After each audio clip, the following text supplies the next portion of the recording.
বন্যা পূর্বাভাস ও সতর্কীকরণ কেন্দ্র সিলেট ও সুনামগঞ্জে আবারও বন্যা পরিস্থিতির অবনতির আশঙ্কার কথা জানালেও এখনও অঞ্চলগুলোর নদ নদীর পানি বিপদসীমার নিচ দিয়ে প্রবাহিত হচ্ছে।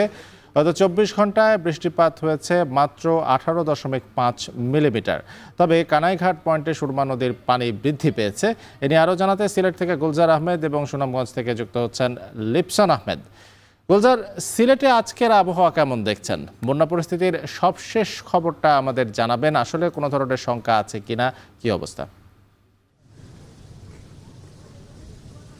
আরফিন, দেখুন, আবহাওয়ার যে অবস্থা সেটি আসলে শঙ্কা বলা যাবে না, কারণ আমরা বন্যার সময় বিশেষ করে সিলেটের যে বৃষ্টিপাতের পরিমাণটা থাকে সেই তুলনায় আসলে এই সপ্তাহে এখন পর্যন্ত হয়নি। আজকে যে তথ্য আপনাদেরকে জানিয়েছি সেটি হচ্ছে 18.5 মিলিমিটার বৃষ্টিপাতে আসলে তেমন উল্লেখ করার মতো কিছু না। আমরা এখনও দেখছি যে সুরমা নদীর পানি বিপদসীমার অনেক নিচ দিয়ে প্রবাহিত হচ্ছে, মিনিমাম 10 সেন্টিমিটার নিচে প্রবাহিত হচ্ছে। শুধুমাত্র যেহেতু ভারত থেকে, মেঘালয় থেকে, বরাক থেকে আসা এই নদীর যে উপশাখা আছে সেখানে কানাইঘাট পয়েন্টে বিপদসীমা ছুঁই পানির অবস্থা। বাকি যে অন্যান্য যে নদীগুলো, বিশেষ করে কুশিয়ারার কথা যদি বলি, আমরা মনু নদীর কথা বলি বা খোয়াই, এই যে নদীগুলো আছে সব নদীগুলোর পানি আপাতত বিপদসীমার নিচ দিয়ে প্রবাহিত হচ্ছে।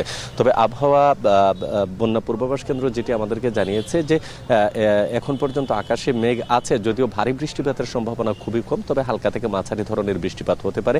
যদি হালকা থেকে মাঝারি ধরনের বৃষ্টিপাত হয় সেক্ষেত্রে বন্যা না হওয়ার সম্ভাবনা এই মুহূর্তে দেখা দিচ্ছে। তবে ভারী বৃষ্টিপাতের পাশাপাশি যদি মেঘালয় বৃষ্টিপাত বৃদ্ধি পায়, অর্থাৎ ভারতের চেরাপুঞ্জিতে যদি বৃষ্টিপাত প্রচুর পরিমাণে হয় এবং সেই ঢলের পানি যদি আসে, এই ক্ষেত্রে হয়তোবা সিলেটে একটি বন্যার আশঙ্কা দেখা দিতে পারে। তবে পাহাড়ি অঞ্চল যেগুলো আছে, বিশেষ করে কানাইঘাট, গোয়াইনঘাট এবং জৈন্তাপুর, এই যে উপজেলাগুলো আছে সেটি একটু ঝুঁকিপূর্ণ থাকে সবসময়। আমরা দেখেছি যে বিশেষ করে পাহাড়ি ঢল নামে এই অঞ্চলগুলোতে আকস্মিক বন্যা তৈরি হতে পারে। তবে প্রশাসনের পক্ষ থেকে বলা হয়েছে তারা সব ধরনের প্রস্তুতি নিয়ে রেখেছেন, কোনোভাবেই যাতে ডিজাস্টার না হয় সেই বিষয়টা তারা লক্ষ্য রাখছেন এবং সবাইকে সতর্ক করে দেওয়া হয়েছে। যদি সেই বৃষ্টিপাত না হয় কিংবা পাহাড়ি ঢল যদি না থাকে, সেই ক্ষেত্রে হয়তোবা বন্যার যে আশঙ্কা করা হচ্ছে সেটি হয়তোবা নাও হতে পারে।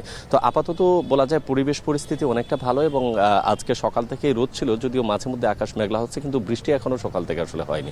এই হচ্ছে সিলেট থেকে সর্বশেষ তথ্য। আরেফিন, এবারে আমরা একটু সুনামগঞ্জে যেতে চাই। লিপসন, পানি তো কমতে শুরু করেছে, মানুষের জীবনযাত্রা কি স্বাভাবিক হচ্ছে? কি অবস্থা দেখছেন?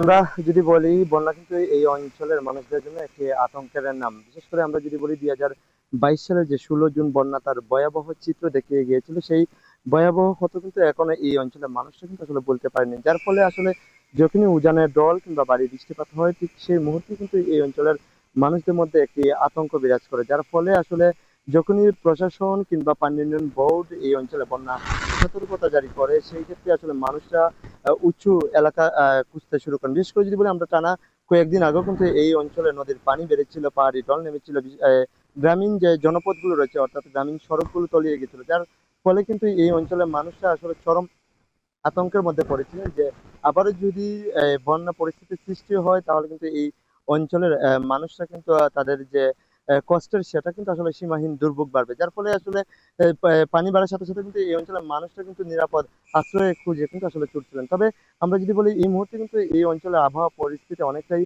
ভালো, তবে কখনো বৃষ্টি কখনো প্রখর রোদের দেখা মিলছে। তবে পানি উন্নয়ন বোর্ড আমাদেরকে যেটি জানিয়েছে, ইতিমধ্যে কিন্তু এই আপাতত বন্যার কোনো সংখ্যা নেই। যদি ভারতের যে চেরাপুঞ্জি রয়েছে সেখানে বৃষ্টিপাত অব্যাহত থাকে, পাহাড়ি ডল নামে, তাহলে কিন্তু এই অঞ্চলে যে সুরমা, কুশিয়ারা, জাদুকাটা, বওলাই কিংবা অন্যান্য যে নদীগুলো রয়েছে, সেই নদীর পানি কিন্তু আসলে বিপদ সীমার উপরে উঠতে পারে। যার ফলে আসলে আমরা যদি বলি, একদম প্রান্তিক পর্যায়ে যে গ্রামগুলো রয়েছে সেই গ্রামগুলোর নিম্নাঞ্চল কিন্তু প্লাবিত হবে। পাশাপাশি কিন্তু প্রায় 5 লাখেরও বেশি মানুষ কিন্তু তাৎক্ষণিক পানিবন্দী হয়ে পড়তে পারেন। যার ফলে কিন্তু আমরা দেখেছি ইতিমধ্যে প্রশাসনের পক্ষ থেকে কিন্তু তারা যেহেতু পানি যখন বৃদ্ধি পাচ্ছে, তখন কিন্তু তারা শুকনো খাবার সহ কিন্তু যে পরিমাণ বন্যা মোকাবেলা করার জন্য প্রস্তুতি নেওয়া দরকার, তারা সব কয়টি কিন্তু আসলে তারা ইতিমধ্যে রেখেছেন। তো সব মিলে বলা যায়, যেহেতু পানি কমছে, যার ফলে কিন্তু এখানকার মানুষের ভিতরে কিছুটা স্বস্তি ফিরেছে। শারফিন আর